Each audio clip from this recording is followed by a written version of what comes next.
Welcome everyone. Today we're discussing part 9 of Franklin Delano Floyd. When we had last left off, the FBI was actually looking for Franklin and trying to figure out who the girl in the picture was and where Michael was. But as you'll soon find out, Michael was never seen from again. Shortly afterwards, the FBI had actually traced Franklin in Louisville, and he again was trying to change his name, and he had actually mailed in information for a new driver's license, and the FBI took that and acted as they were going to deliver his driver's license, and when they approached him, they soon arrested him and brought him into custody. It was there that they began questioning him on where Michael was and who the girl in the photo was. Ironically, underneath the vehicle that Franklin was using, they had found a yellow envelope, and they had found in that envelope, it was a large selection of pictures, videos of everything Franklin had been up to for the past 16 years. They would often ask him on the whereabouts of Michael, but Franklin would not give out any information. He would always give off a different story that he had gave them to a rich family or an orphanage, and anytime that the FBI went to investigate, it came up in a dead end. So they were really trying their best to find Michael. And not only were the evidence they had found of pictures of Suzanne, but there was also videos and pictures of Cheryl Ann, and actually had pictures taken around the date of the time that Cheryl Ann went missing.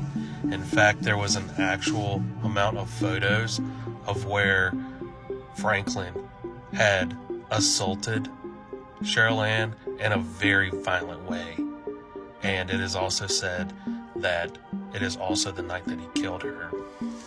But with the evidence that they had of what Cheryl Ann in the photos was wearing matched up to a body that had been found years ago, and confirmed that he had actually been there and took the life of Cheryl Ann the night she went missing. During the court, they had actually brought in Jennifer and some of the co-workers that Suzanne had actually worked with.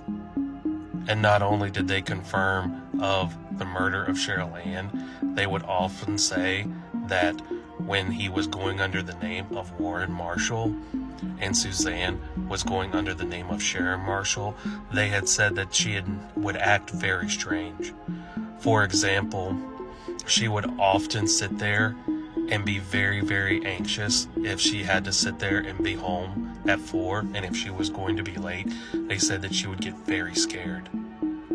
They would also talk about times that Sharon or Suzanne would sit there and talk about being uncomfortable wearing certain items, and when they would ask, well, if you don't like wearing these items, why do you wear them? And she would clam up and not say anything, confirming that the entire time that Suzanne was alive, she feared for her life by the man that abducted her.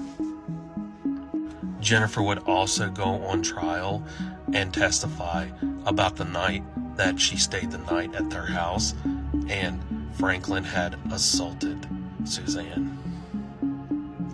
With all the evidence that they had against Franklin, they gave him 52 years for the abduction of Michael, and they sentenced him to death for the murder of Cheryl Ann.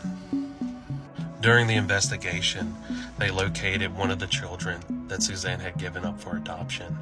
Her name was Megan, and they had decided to give Suzanne a proper burial, and at the time she had a tombstone with just the name Tanya because nobody knew who she was, and they removed it and they gave her a proper tombstone with her actual name.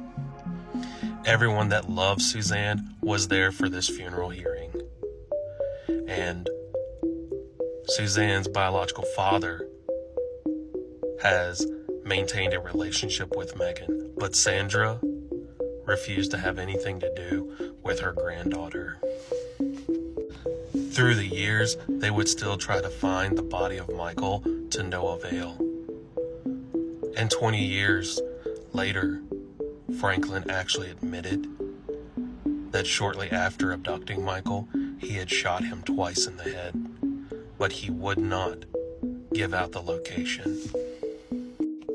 And on January 22nd, 2023, Franklin was actually put to death by lethal injection. All things considered, there's a special place reserved for people like Franklin, Delano, Floyd.